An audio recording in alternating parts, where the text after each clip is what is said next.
Mr. Chair, Please proceed. I move to cite Cassandra in contempt. Second. There is a motion to cite Cassandra Ong in contempt for Mr. Chairman, violation of Section 11, Paragraph A and C of the Rules of Procedure governing inquiries in aid of legislation. Duly seconded. Do I hear any objections? Mr. Hearing Chair. none. Mr. Chair. Apologies, Mr. Chair. This is not an objection, but just a manifestation. In the spirit of due process, may we ask that the witness explain why she should not be cited in contempt?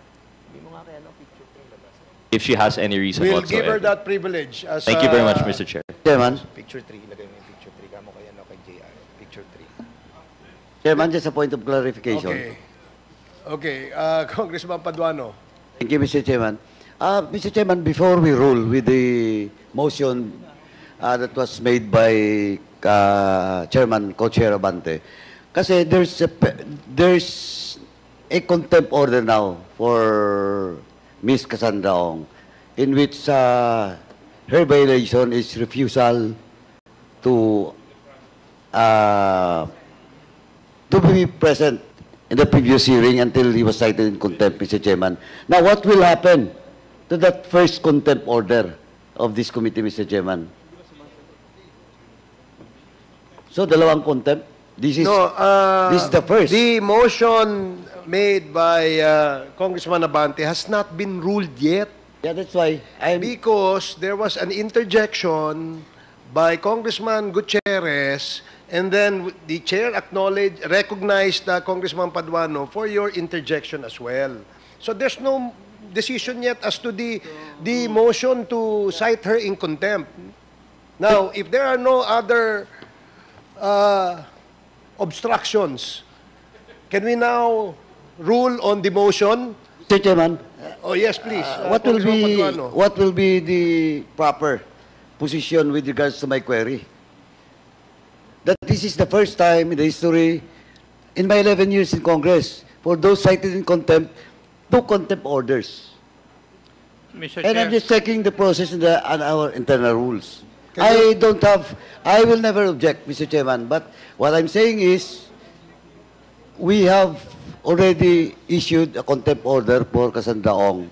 Now, if we will approve that motion by Congressman Chairman Abante, sabi ko nga, this will be the first time that a resource person was... Mr. Chairman, can I move for 1 minute suspension?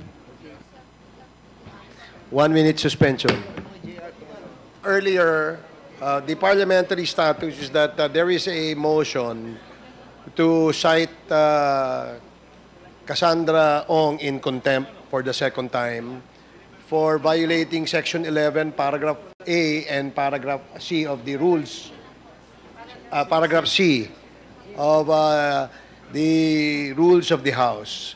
And in the spirit of fairness, we would like to give her the opportunity to answer. As manifested and stated by Congressman Gutierrez. So I will now allow Congressman Gutierrez to direct your questions to Cassandra Leong with a warning to the council that your appearance, again, is only limited to advising the legal rights of your client. And under the same rules of the House, we can also ask you to be cited in contempt and removed from this room if you continue to disobey the warning of the chair. So again, I'd like to ask the counsel, Attorney Topacio, do you understand the ruling of the chair? Yes, Your Honor. I'm only advising her, Your Honor. Make sure that you only advise your client. Otherwise, we will be compelled to remove you out of this room and Yes, Your assign Honor. another lawyer for today's hearing for our witness, Ms. Cassandra Ong. Yes, Your Honor. Thank you. Maraming salamat. Please proceed, Congressman Rog Gutierrez. Thank you, Mr. Chair. Mr. Chair, I raised that Your point indulgence earlier naman. because precisely I agree with the manifestation of Congresswoman Luistro that regarding the invocation of the right to remain silent or right against self-incrimination is not absolute. Again, this is not a court of justice. However, given that we give deference to this right and we protect it, it must still follow the process, the due process provisions and rights that she may have. Given that, Mr. Chair, just to clarify po, when the right against self-incrimination is invoked, first, there must be a specific identifiable crime, and second, that the witness is the one who probably committed the crime. To repeat, the question po, saan ka po nag-college? Now, Ms. Ong, through the chair, most respectfully, kindly justify your refusal to answer that question. Again po, Mr. Chair, I refuse to answer po, or to testify po. Then, Mr. Chair, I think the witness has chosen not to defend the question, and I believe the proper thing now is for the chairman to rule on the propriety of the invocation of the right against self-incrimination. And from there, I suppose, we would then vote on the contempt. Thank you very much, Mr. Chair. Thank you, Madam Ong. Thank you, Congressman Gutierrez. Mr. Chair, Yes, Congressman Acop. may I ask the resource person to repeat her answer to the query of the Honorable Gutierrez? I refuse to testify ba? Ang sagot po ninyo? Ha? Testify po. You refuse to testify. Yun po ang kasagutan ninyo doon sa katanungan po ni Honorable Gutierrez. So you refuse to testify. In other words, hindi ka na sasagot? Opo. Mr. Chair, Mr. Chair. Mr. Chair, just in germane to that, just an observation. Yes, just an observation po, Mr. Chair. After the motion was raised, citing her in contempt, Congressman Roger Gutierrez asked the chair to allow the witness to explain to the body why she's refusing to answer. Now, Ms. Ong, ang sinasabi lang po ni Congressman Rog, bibigyan ka ng pagkakataon, explain sa amin kung bakit mo nire-refuse yung mga simpleng tanong tulad ng saan ka nag-college na hindi naman ho talaga siya incriminating. So yun lang ho yung binibigay sa'yo para maintindihan ho namin kung bakit ayaw mong sumagot. Binibigyan ka namin ng pagkakataon, explain po sa amin kung bakit ganyan yung asta mo na ayaw mong sagutin. Maski yung mga simpleng bagay like pag tinanong kita anong favorite color mo, sabihin mo, I refuse to testify. So bakit ho ganon yung inyong asta ngayon? Marami pong reason. Una, under oath po ako dito. And possible po siya magamit against me in the future po. Mr. Chair, if I may, Mr. Chair, if the lady, Miss Catherine Leong, refused to answer, no? May I be allowed to ask the documents that they filed in PAGCOR to prove, no? Oh, I'm sorry. So we still have a motion. Mr. Chair, There is. Oh, I'm sorry. I'm Oh, sige, just waiting okay, go for ahead. the members to... Mr. Chair, Is this related to the motion, Yes, Congressman yes. Abante? I just would like to say that we have spent too much time with one witness. So therefore, the motion has been said, and there is a second to it. So, Mr. Chair, please make a ruling now. Okay, thank you for Mr. Chair. saying that. Parliamentary inquiry, Mr. Chair. Since Ms. Cassandra Leong is already detained in the House, this second contempt will mean detention where? Wala pa. And it does not necessarily mean that it will be here. Thank you, Mr. Chair. That is correct, yes. Now, can the chair make a ruling? Salamat. Maganda.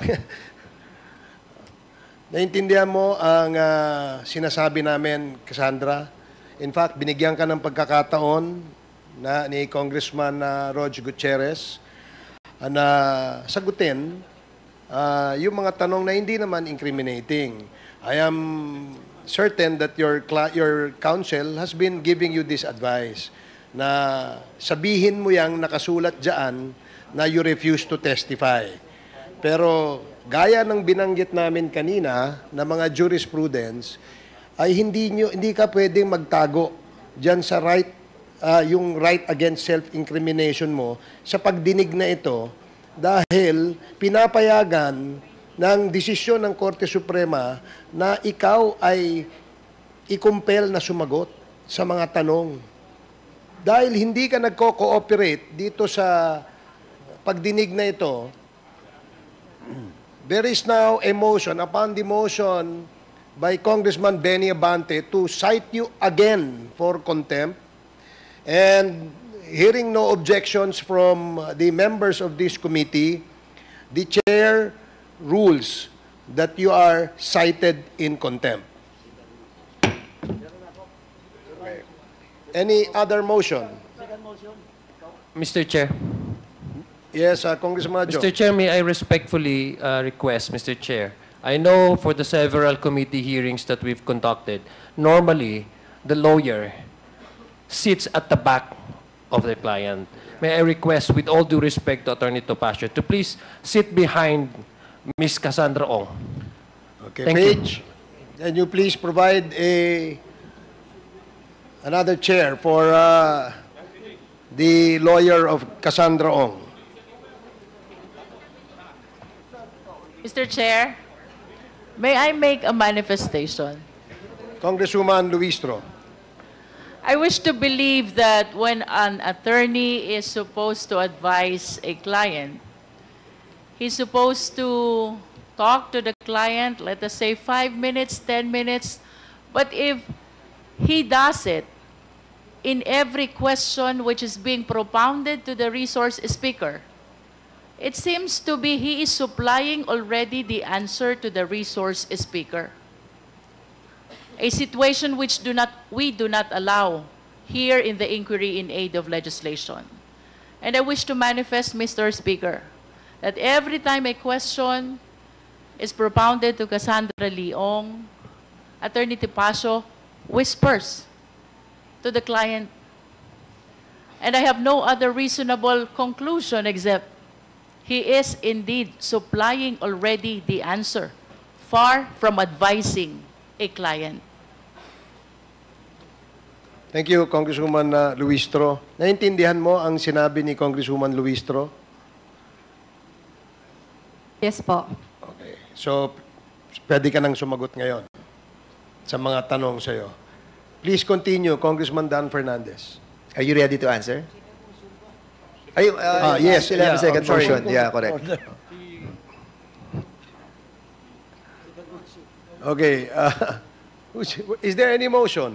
Thank you, Mr. Chairman. For the second motion, Mr. Chairman, I move that Ms. Cassandra Ong will be detained in the duration in which, until the committee report will be adopted in the plenary, Mr. Chairman. And it follows that the investigation will be terminated, Mr. Chairman. There is a motion second. to detain her as long as this committee hearing of the Quadcom completes its investigation, which, as of this time, as we speak, is still undetermined as to the number of days.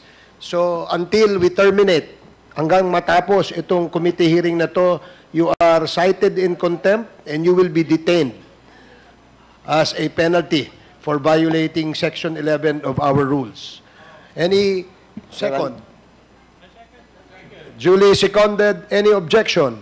Hearing none, the motion is approved. Okay. Mr. Chairman. Next motion. Mr. Chairman, with that, Mr. Chairman, I move that since the congressional facility for detainees is too crowded, I move that Ms. Cassandra Ong will be detained in the Women's Correctional Center. So move, Mr. Chairman. There is a motion to detain Cassandra Ong at the Women's Correctional Center located at Mandaluyong. Mandaluyong. It's a detention facility, Women's Correctional. Duly seconded. Any objections? Hearing none, the motion is approved.